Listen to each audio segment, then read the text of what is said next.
என் பார்வையை வார்த்தெடுத்த அன்பு மாமா அவர்களே, எல்லோரும் என்ன மன்னிச்சிடுங்க. எல்லோரும் மனசையும் காயப்படுத்துறதுக்கு நீங்க கல்லால் அடிச்சு கொண்டாலும் உங்க ஆத்திரம் அடங்காது. நான் இப்ப சொல்ல போற விஷயத்தை கேட்டு யாரும் அதிர்ச்சி அடைய வேணாம். என்ன சொல்றீங்க?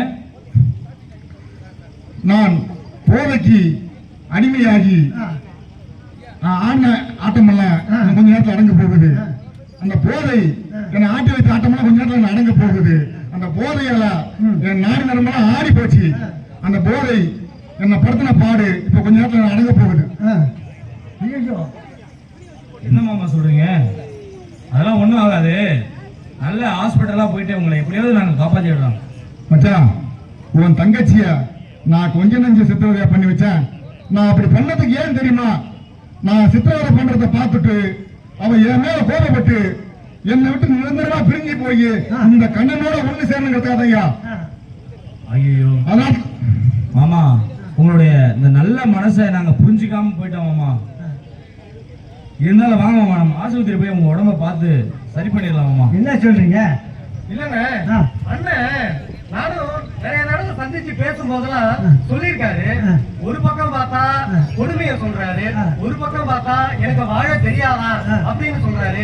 அப்பவே ஒரு குழப்பம் இருந்தது. அண்ணன் மனசுல ஏதோ ஒரு விஷயம் ஓடிக்கிட்டு இருக்கு, அது என்னன்னே தெரியலையே அப்படிங்கறத இன்னைக்குதான் அண்ணன் உடைச்சு பேசியிருக்காரு. அண்ணன், நீங்க ஒண்ணு கவலைப்படாதீங்க, நல்ல ஹாஸ்பிட்டலா போவோம். இன்னைக்கு விஞ்ஞானம் எவ்வளவு வளர்ச்சி அடைஞ்சிருக்கு.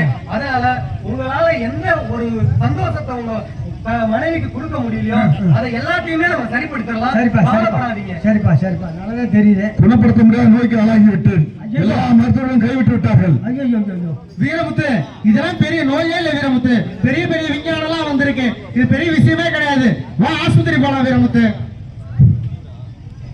நான் போதைக்கு அடிமையானதால் என் ஆண்மை மட்டும் இழக்கவில்லை.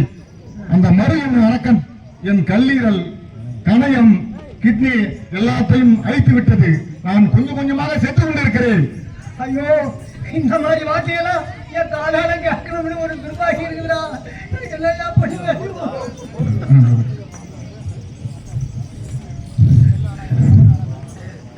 என்ன செய்யறது?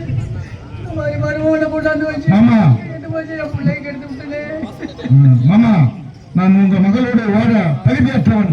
அவளுக்கு ஏற்றவன் நான் அல்ல. அவளுக்கு தாமத்தி ஊர்ல கொடுக்கக்கூடிய தகுதி என்னிடம் இல்லை. ஆமா, நான் இல்லை. அதனால இளைஞர்களே, மதுபோதைக்கு அடிமையாகாதீங்கள். கடைசியில் என் நிலைமை தான் உங்களுக்கு ஏற்படும். அதனால நான் கொஞ்சம் கொஞ்சமாக செத்து கொண்டிருக்கிறேன். நான் செத்த பிறகு என் மனைவி பாரதியை கைமென் கூடி மூலையில் உட்கார வச்சு விடாதீங்க. கண்ணனோடு சேர்த்து வைத்து வாழ விடுங்கள் என்று கேட்டுக்கொண்டு போய் வருகிறேன். எல்லாம் கேட்டுங்க. போயிட்டாண்டா. ஐயோ,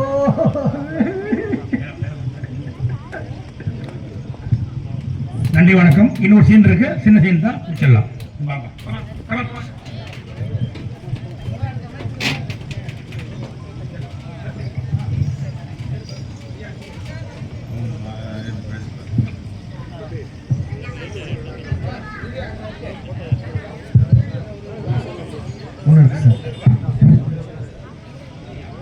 அருமை இஸ்பெஞ்சர்களே, கடும் குளிருக்கு கை கட்டுங்கள்.